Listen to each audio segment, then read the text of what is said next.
Welcome to What the Fantasy, and I am Brandon Hay at HayB3. Good evening, Brandon. Good evening, everybody. My name is Zareh and I'm at ZCantsFF on Twitter.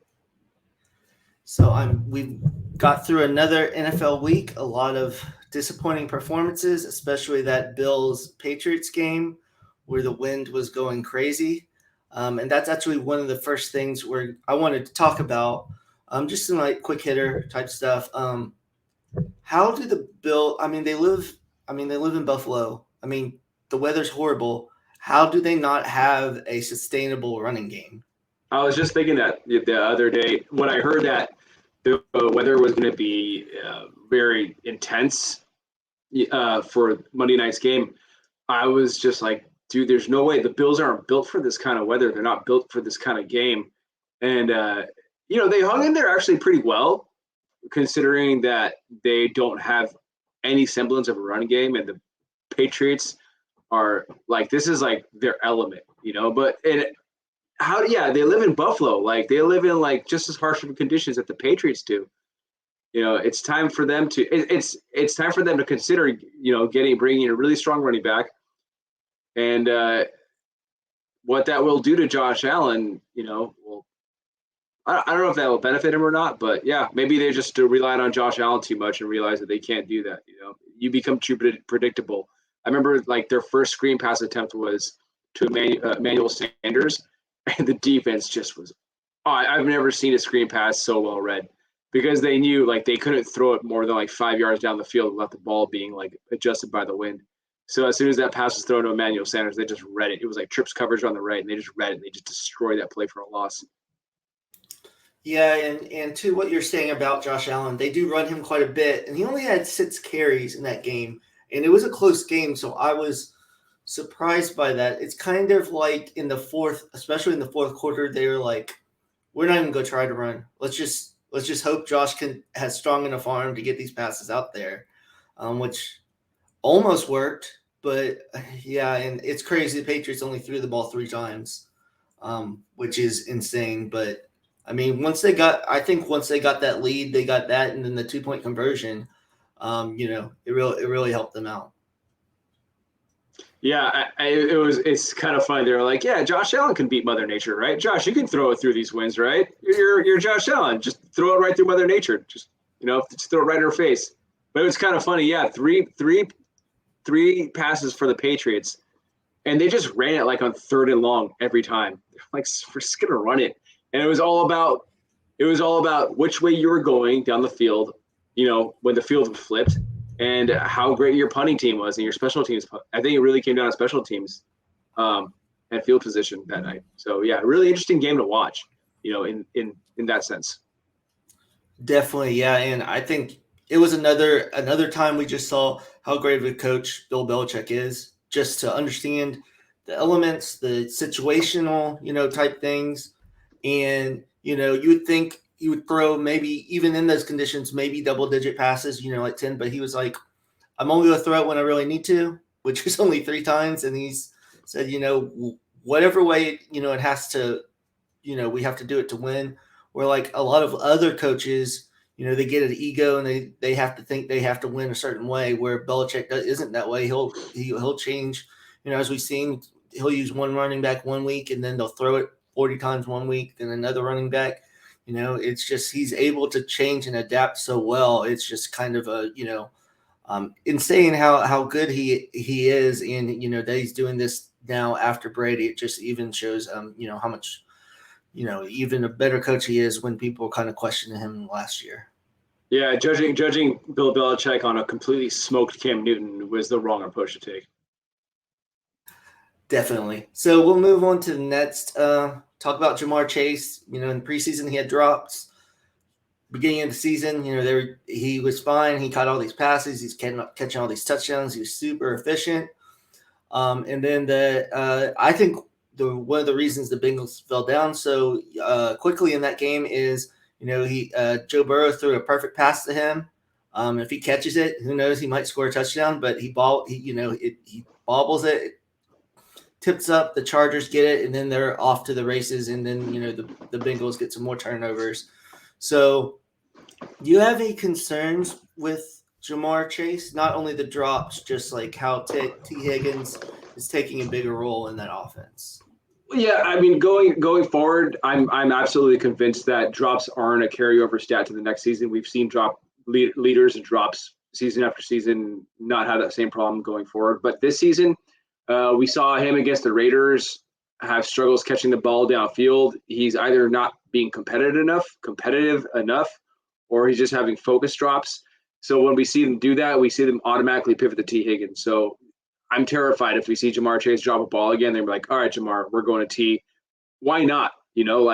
Why not? You can't blame the T. Higgins is just, he's just as talented. He's bigger than Jamar. He's bigger than Jamar Chase, right? T. Higgins. I think so. I think he's I'm bigger. pretty sure he is. It's just as a good talent. I mean, he's superbly talented. So yeah, I am concerned about Jamar Chase's drops. They haven't really gone away. I mean, he's had like windows where he's been great, and then the drops come back. It's just concentration stuff, man. It's just these little focus. Deontay Johnson went through it all last year, and it got in his head. And we know, like, when these kinds of things, like when these kinds of drop problems, like get in your head, it's a mental thing. They know how to catch the ball. It's just a mental thing. Once they plant themselves in their head, it's so hard to get that out. And hopefully he does some good meditation or something, or he has a good mental cleanse to get rid of that. I think he'll bounce back. He's an awesome guy. Yeah, and I think if I remember right, he still had a good amount of targets. It's just T. Higgins got got most of them. I believe T. Higgins had like 14 and he had 8, but they were trying to come back all game. So I think that was a little different. I think if it's a normal scenario, where it's a close game, Joe Mixon's going to get the ball, more than he did against the Chargers. So when Chase was having that great beginning of the season, I saw some people saying he's like now the wide receiver 1. I think that was definitely premature, and he's still probably a borderline wide receiver 1-2 now, kind of dependent on, if he gets going early and gets those touchdowns. So, and the last thing I just want, this is kind of a given, I think, but Jonathan Taylor, he's the number 1 running back now in fantasy, right? It's undisputed. I'm not gonna lie, I did not.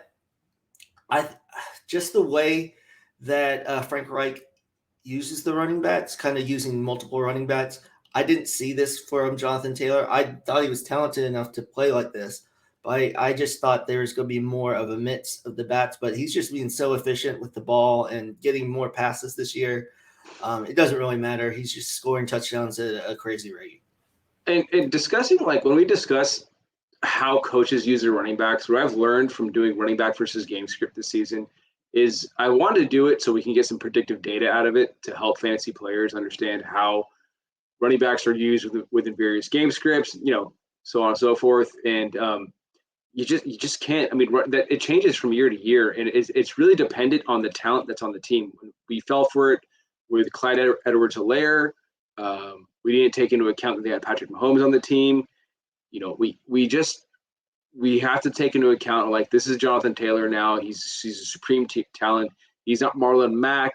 He's not any of those, below average running backs. We have to, like, see past. I mean, I think from going forward, like, yeah, Jonathan Taylor was in a bit of a timeshare to begin the year, but as the year wore on, talent superseded coaching tendencies. And I think going forward, ranking, doing preseason rankings, I think I'm going to adjust my logic in that that the talent and the coaching tendencies should like reflect the talent that's on the team. Like, Jonathan Taylor is the team, right? Patrick Mahomes is the team. So Andy Reid is not going to lean on CEH when Patrick Mahomes is the team, right? So we have to look at these things going forward. We have to really break out of the conditioning that we get ourselves in, especially when we hear so much of the same people regurgitate the same kind of logic over and over again. Definitely, yeah. So now we'll move on to something you talked to me about talking about this week, about these running back wide receiver hybrids that we're getting this season more. There we go. So I did some fancy graphics here. I love these graphics. So yeah, so first we're going to talk about Deebo Samuel. He's 6 foot 215. So they've kind of in San Francisco they've kind of always used him like this, but this year I know he's hurt now, but this year's he's been the most healthy. As you see, he's had 25 rushes this year for 203 yards and the crazy thing, 5 touchdowns. He has 34 snaps in the backfield. So you see when they put him in the backfield, they're giving him the ball. And in college, he also had 25 rushes for 154 yards and 7 touchdowns.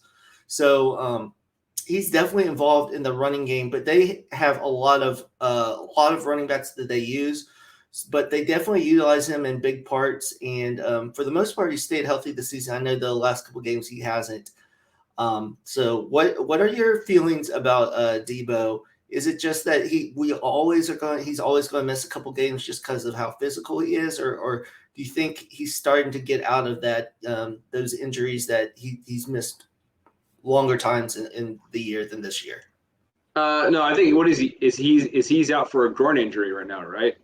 I believe so. I think he was out for groin injury last year too, and I don't think he's out of I think all players are just going to get beat up from time to time, but I think I've seen enough to where I'm not going to label players injury prone anymore.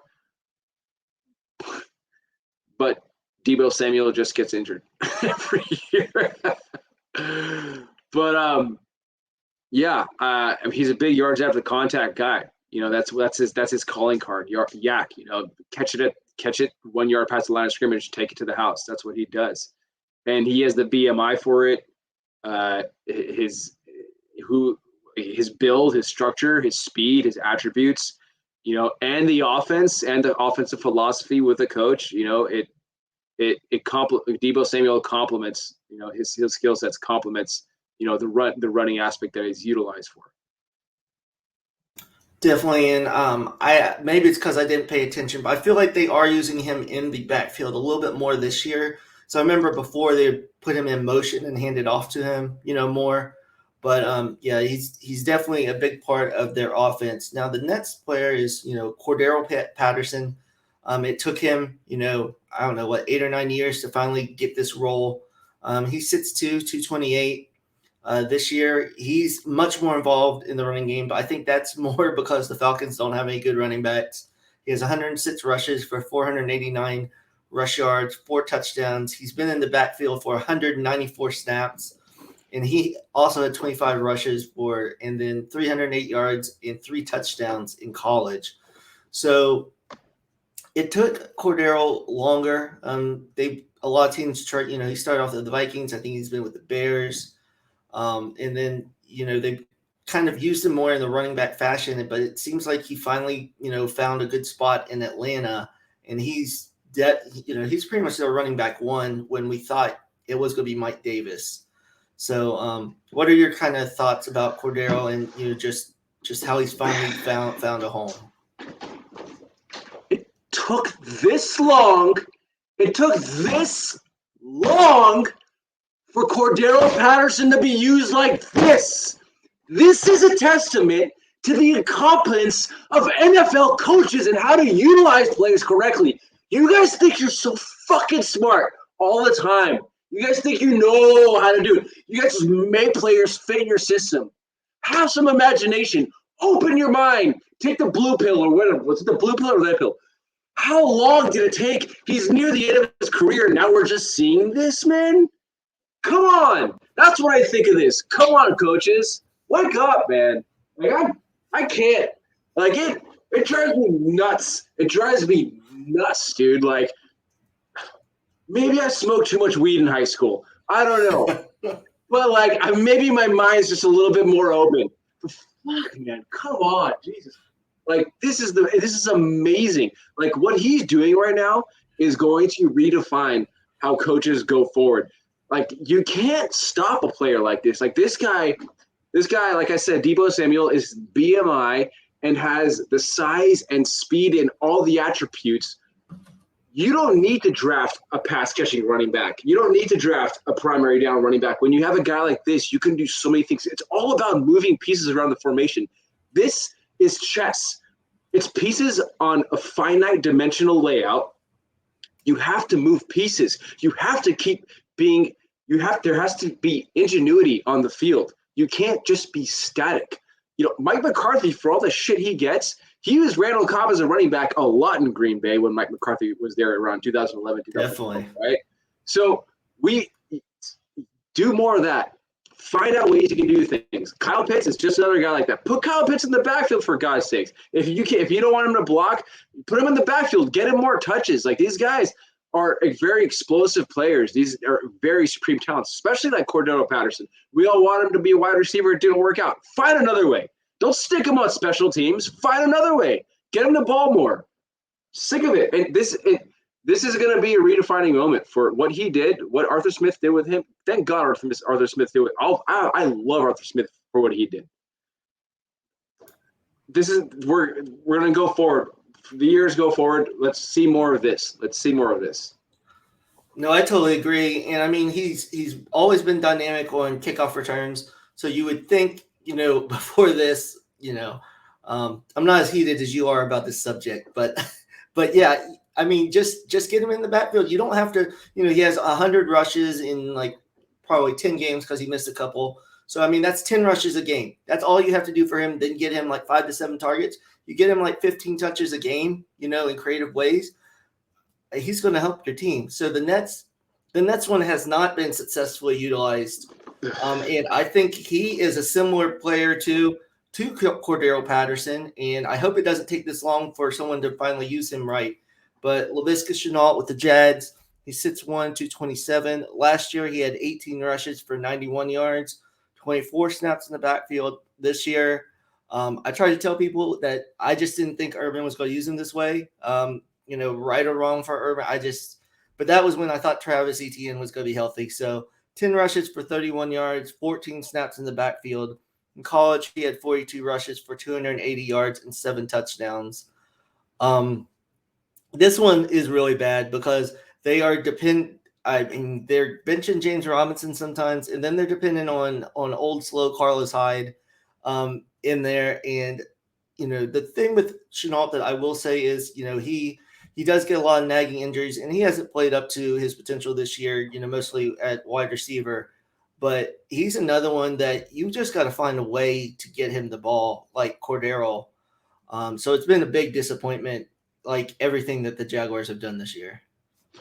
And no one on that team has played up to their potential, and it's not a coincidence. That team is full of potential, man. That team is full of potential. It's this horrible organization. It's just a bad organization, man. If they bring the wrong people in, they don't know what they're doing, man. This also made let's stick to Shenault. Like, this is horrible. Like, this,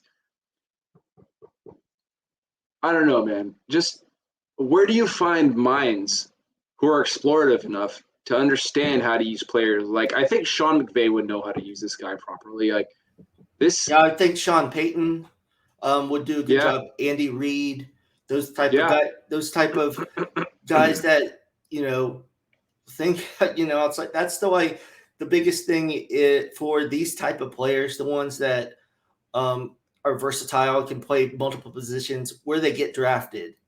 Because if they get drafted in a place where you think they'll be used correctly, then it'll be really good. But if they don't, then you see kind of this because Shenault has a long way to go to just be like a regular wide receiver, which is fine. He's still a young player.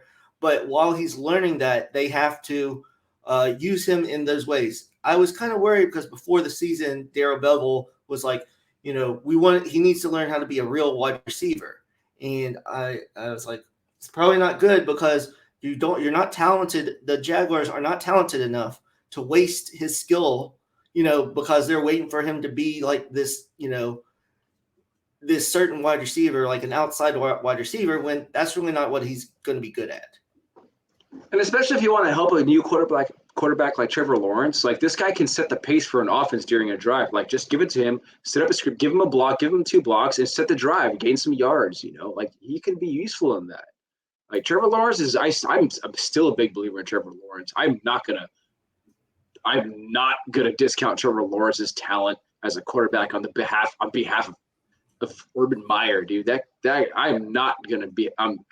Trevor Lawrence is still a stud to me. Like, I cannot wait to see him play in a competent offensive system. Yeah, and I really want to talk about this because it's really interesting to see how Cordarelle Patterson used and Deebo Samuel's primarily being used. I can't think of any other wide receivers right now that are being used like that, but I think I hope that we see this more going forward because it's always fun to watch something evolve in the correct direction.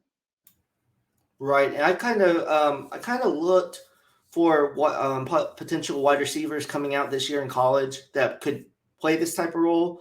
The only one that really does carry the ball at all is someone that I talked about in an earlier show, Wan'Dale Robinson, out of Kentucky, but he's smaller. He's only like 185 pounds, so I don't think he could be used like this. And I think if he bolts up, it wouldn't be. So he'll probably be more used, kind of like Percy Harvin was. Fewer carries, but still kind of get him in space and type of thing. So, but it will be interesting if, because you see everyone's trying to kind of copy, what the Ravens are doing with Lamar, trying to get those mobile quarterbacks now and get that kind of thing going. So I think that, seeing with Deebo and now Cordarelle, they're going to try to find that player especially when you have mediocre running backs. Like, I like that the Falcons aren't just rolling out Mike Davis and Wayne Gallman and whoever else they have on there. When some teams just roll out like mediocre running backs, kind of like the Giants. When Saquon's hurt, they just roll out all these mediocre running backs and they keep on bringing back like Alfred Morris and you could probably put Kadarius Toney back there at running back. Yes. I said in the offseason, I said Kadarius Toney RB1.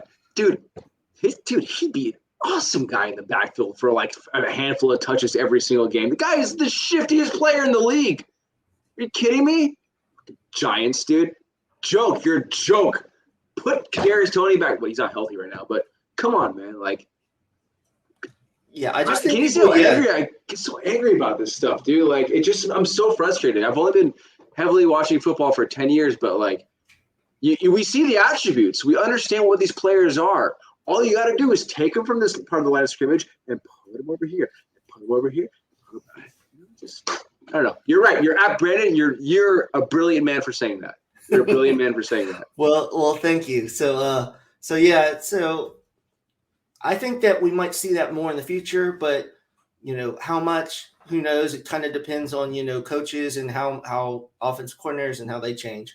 So moving on, we haven't done a fun topic in a few weeks, so that's what we're doing this week. Our top 3 binge TV shows. So I will let you go first. You can do it in whatever order you want. Yeah, let's have some fun. I'm too mad right now. This whole segment pissed me off. I didn't know how to get so mad. But when you put up Seacrest's picture, I don't know. I felt so much hate and just the dark side just took over, man. Sorry. I'm sorry, kids. I'm sorry, parents, if you had kids watching. I'll go 3-1. My third binge-worthy show is I'm split. It's either between the show called Luther, or Mindhunters. Luther was Idris Elba as a detective. Really, I like dark shows. Very dark show. Very what's the word? Like it was like mind games. Was the cerebral, right? And Mindhunters was about the first 2 detectives who began to profile serial killers before serial killers wasn't a profile of a type of murderer, right? So they went and they interviewed different serial killers, which the term didn't exist yet, and they went interviewed them about the murders they committed, why they committed them, and a lot had to do with mistreatment by their mothers, and it had some weird Freudian ties to like sexual misconduct and sexual deviance, and there's very graphic nature, but I love these kinds of shows. I remember when I went to my community college, I took a anatomy of murder class, and that was taught by the ex-police chief of the city I live in, and he taught us, I remember the tests were how to read a room as a detective after a crime happened in there, after a homicide happened in there. So you learn to put the pieces together to see what happened in a room, like what the victim was doing, if there was any like what the motives were, stuff like that. So I love shows like that. I love detective shows. So Luther and Mindhunters, but I think I'll give the edge to Mindhunters as number 3. Yeah, I've watched a couple episodes of Mindhunters, and yeah, it's really good. Yeah, I like a lot of those shows like Criminal Minds and those type of things that Yeah. are like that. So number three for me is The Good Place. I started watching that later once it came on Netflix. I pretty much ran through all those episodes really fast.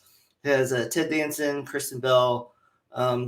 Without giving a without being a spoiler, it kind of has this thing where these people wake up and they're in what they think is heaven, but it's hell, and there's a lot of twists and turns. And I just think Ted Danson is like probably my favorite thing he's ever been in, and he's been in so much. I think he's hilarious, and Kristen Bell, and then there's all those other actors and actresses that I don't know their names, but they're Right. just great. And there's just so many twists and turns, kind of like you're talking, things that kind of mess with your mind. There's some definitely twists and turns that mess with your mind on that show, and it's on Netflix, so I definitely would recommend it. So that's number three for me.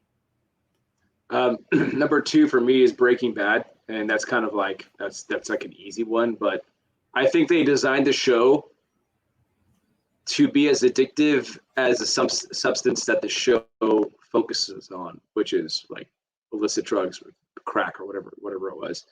But man, that the situations that the characters would get themselves into and get themselves out of, and sometimes not get themselves out of, it can I don't know, it can never be written again. So I mean, like I can't remember a lot of the shows a long time ago, but I remember I just destroyed that show.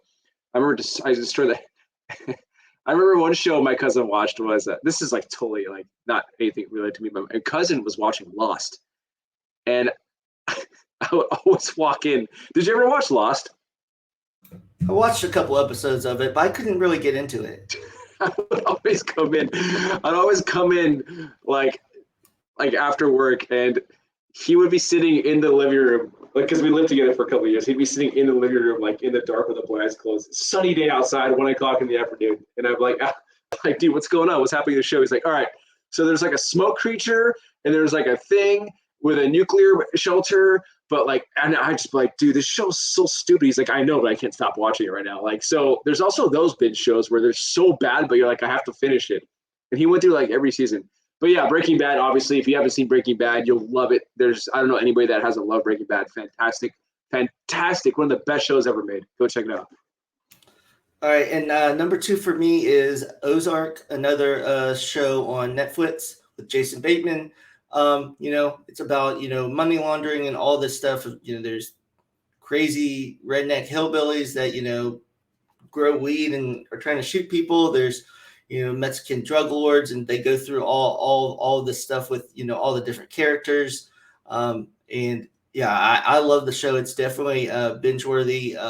My wife usually doesn't like binge shows like that, but we binged those when that came out.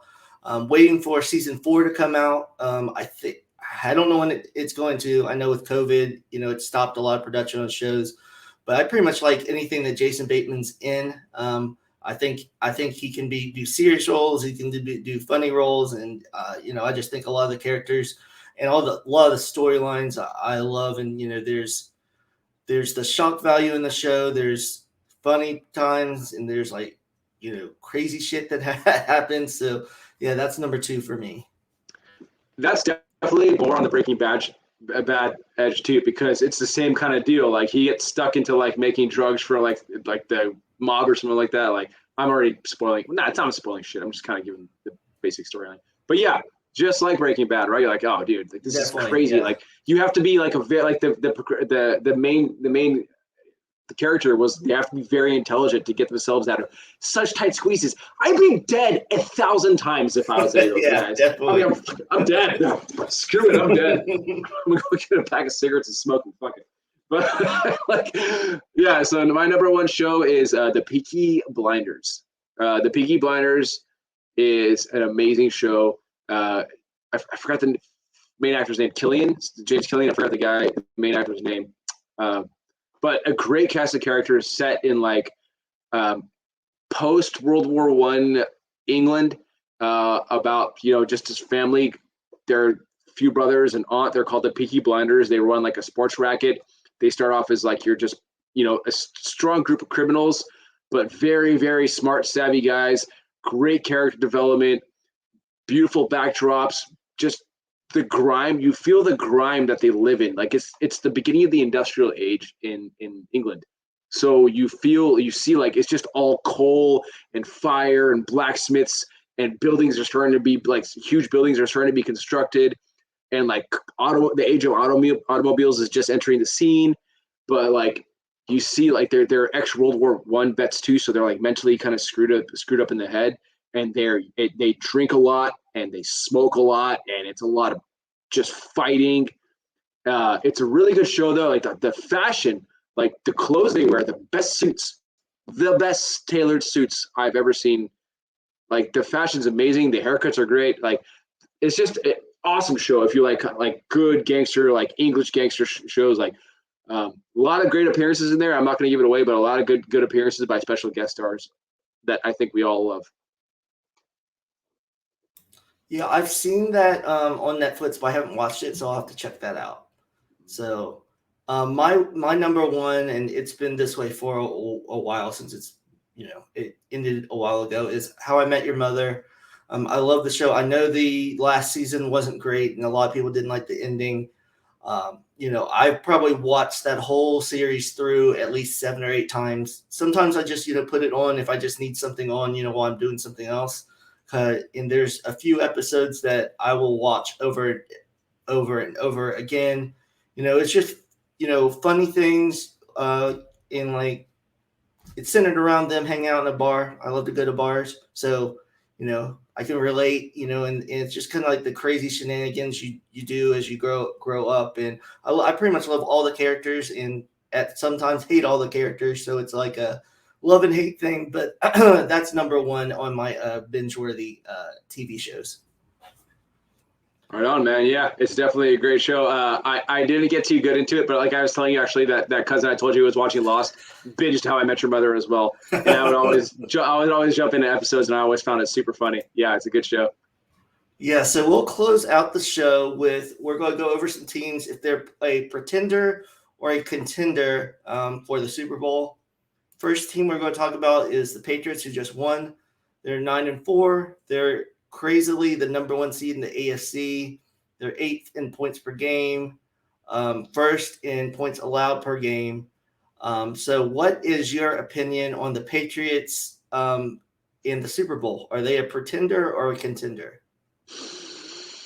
They're a contender, but they will get destroyed if they play Tom Brady or if they play.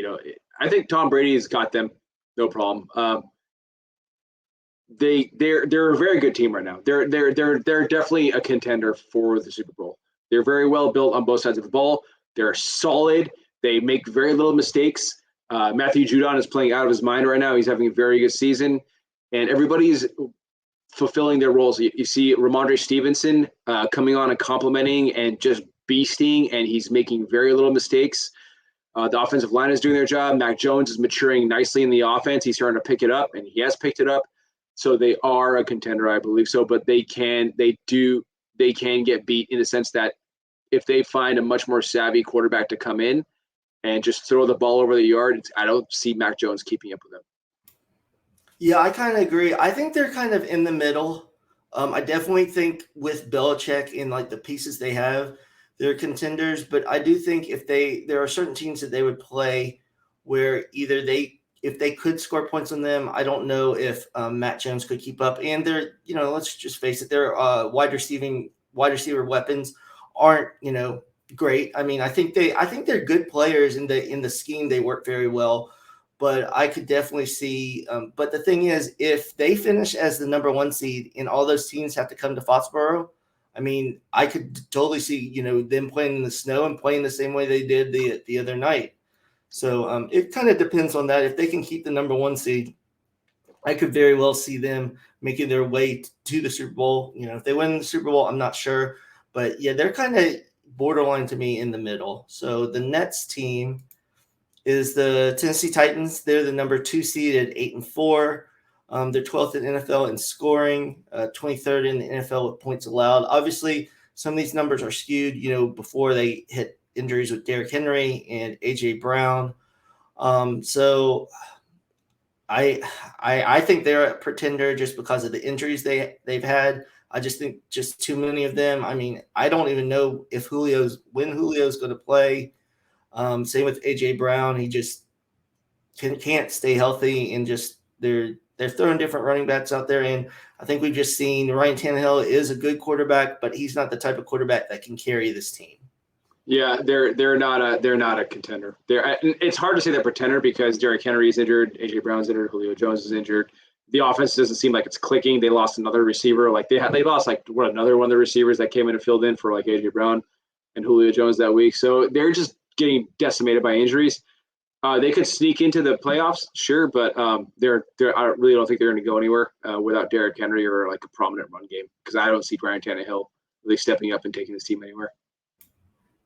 Yeah, definitely. And they have been better against the run this year, but they're still 26th in pass yards allowed. So, come playoff time, I just don't think, kind of like what we were seeing with Matt Jones, if he got into a track meet, I don't know if he could do that. Just same thing with Tannehill because he's better when they can use that play action and he doesn't have to just keep on dropping back. So the next team is the Chiefs. They're 8-4, the 4 seed in the AFC. 25.3 points per game, 13th in the NFL. Points allowed, 21.6, 8th in the NFL. So their offense is clearly not as good as it used to be. The defense has been improved the past couple of weeks, and it seems like they're depending on the defense and just getting by. And I just don't know if this offense is going to click again this year because I looked in 5 out of the last 6 games. Mahomes has thrown 1 or 0 touchdown passes, which is crazy. It's crazy. So yeah. So, I mean, I don't know how you can say they're not a contender just as long as they have Patrick Mahomes. But I don't feel great about their chances against those other teams if that offense isn't playing at a high level. Yeah, we know that offense to click, and we traditionally know that offense to just score at will whenever they want. They're going to get it done. I don't know what's happening. There's something very off over there. And you brought up the point that I was going to bring up. They seem to be relying more on their defense. Their defense has picked up where their offenses fell off. So they're a contender. And, by hook or by crook, you get your W's whichever way you can. If they're not going to do it, but they're always going to have Patrick Mahomes there. And if Patrick Mahomes needs to go and drive the ball, then, so be it. Let him go try to do that. But it's not clicking right now. And I think if they want to win a title, they're going to need to address that. Because sooner or later, it's going to come down to Patrick Mahomes and what he can do to help that team win. That defense is not going to be able to win it for the Chiefs. They're going to need Patrick Mahomes to step up and make some plays. They're going to need their receivers. They're going to need somebody else to step up outside of Tyreek Hill and Travis Kelce. That's what I think they need. Definitely. I'm guessing their kind of thoughts are they're the kind of team just get in the playoffs, and then see what happens. So if their defense can help that offense limp into the playoffs, and then you just got to hope that offense, once it's, win or go home, they start getting it together. But I agree they're a contender, but there's definitely concerns. But if the defense can just play well enough to make it a close game in the fourth quarter, I mean, give Mahomes the ball, I mean, you've got to feel pretty good, having him, just making a game-winning drive. So I agree on the contender, but definitely some a little bit of more doubt this year than other years. So now we'll flip to the NFC. Go with the Dallas Cowboys. They're 8-4, the number 4 seed in the AFC. They're second in the NFL in points per game, 12th in points allowed. I'll let you go first with your analysis on the Cowboys and if they're a pretender or contender.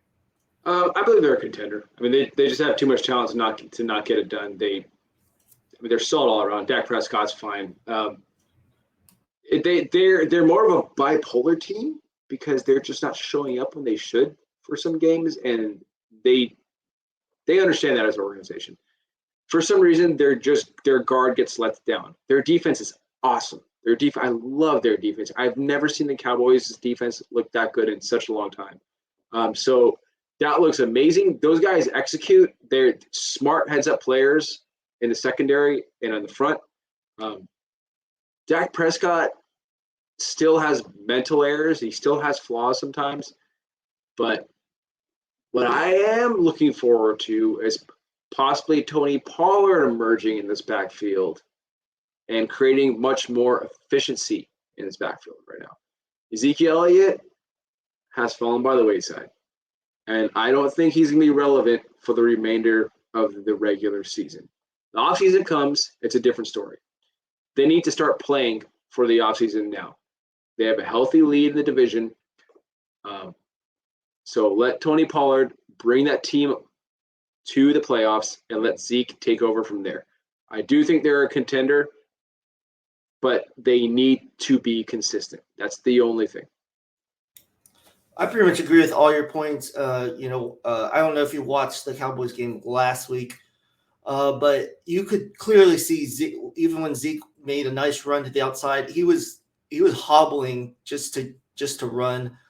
I know he wants to tough it out, and I mean he's trying to show his critics wrong that he's still good, but they should set him, like you said, for the playoffs because Tony Pollard, you saw on that one run, he's just so electric, and he's doing well. He's more efficient, and something's not totally right with their passing game right now. Maybe it's because wide receiver's been hurt, but I think they could lean on Pollard more to get more of those big plays. And like you said, that defense is very good, so they could be a very scary team if they could just play more consistently, like you said. So yes, I think they're a contender. They just need to stop, like you said, the bipolar where they play really well one week and play horrible the next week. So I agree with everything that you said. And the last team, I didn't think that we would even have this question, early in the year. The LA Rams, they're 8-4, the fifth seed, fifth in the NFL in points per game, 16th in the NFL in points allowed per game. They brought in all these players. They brought in Odell Beckham. I mean, they did lose Robert Woods, but they've brought in Von Miller and all these players. And I don't know, they just seem like they're kind of sleepwalking like through a game. So they're another one that I'd kind of go in the middle. They have all the talent, but they're just not playing consistently. And Stafford is making mistakes each game. So what is your opinion on them? Fake ass Rams, dude. Fake. But Stafford is a bust this year, dude. They messed up. Dude, Stafford isn't getting it done. They messed up, man. I know Robert Woods got injured. Fine. Yeah, but come on, man. Like, do something. Defense, do something. This team isn't playing. Who did Sean McVay piss them all off? Like, what happened? They're not playing for their coach. They're not playing for each other. They're not. I mean, Jalen Ramsey's been playing well, but there's nothing's happening with that team. This team's not a contender, man. I don't see it primarily because Stafford, I don't see him being that guy. He's lacking that sense of just dominance, that leadership. He should be dominating in that system. Maybe it's the system. Maybe it's McVay. I don't know. I don't buy it though, man. I look at that. I can't even watch them, dude. I can't even watch that team play. It's brutal. I don't like it. I don't like it. You're muted.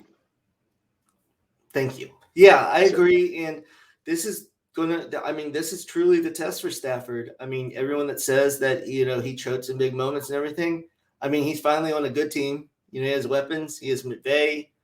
I don't know what's going on with the defense either because they should be shutting people out. If not shutting people out, they should hold them to, under 10 points.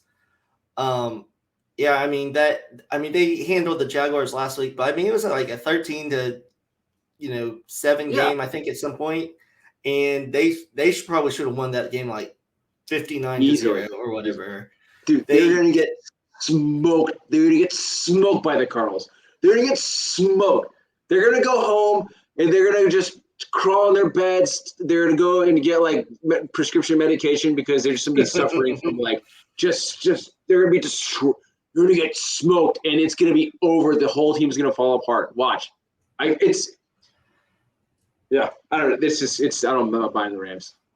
Yeah, and I mean for them, they trade away all their draft picks, so they went all in. So if they don't win, I mean they don't get that Super Bowl. They're not gonna have much to show for it because when these players are gonna get older and they don't have any young players. And I don't know if it matters because it doesn't seem like McVay drafts very well either. He made some bad, Bad, like the Tutu bad. Atwell pick. I mean, I think he returns punts for them. I mean, I don't know how you use a second round pick on someone that, like, first of all, is so small that I don't get it. So yeah, maybe I've always said that's why they trade their draft picks because they know they're horrible at drafting. So they thought they should at least get good players for it. Like the Patriots, dude. Like the Patriots, man. Yeah. Except for Mac Jones. Yeah, I've been very surprised with Mac, and he's by far the best rookie quarterback. I think this past week, just briefly, I think Zach Wilson's starting to look a little better. I think it's a wash for Trevor Lawrence because the Jets just look awful. And, Fields has had injuries, and we can't get Trey Lance on the field because they keep on throwing Jimmy G out there. So maybe we'll get to see more of all those rookies next year. So that's our show for this week. So I am Brandon at HeyB3. My name is Zareh Kansabini and ZKansFF, and I just wanted to tell everybody to take care of each other this holiday season. Brandon, you take care of your people. I'll take care of you. You take care of me. And it was another great episode. Thank you for having me. Yeah, see you guys next week.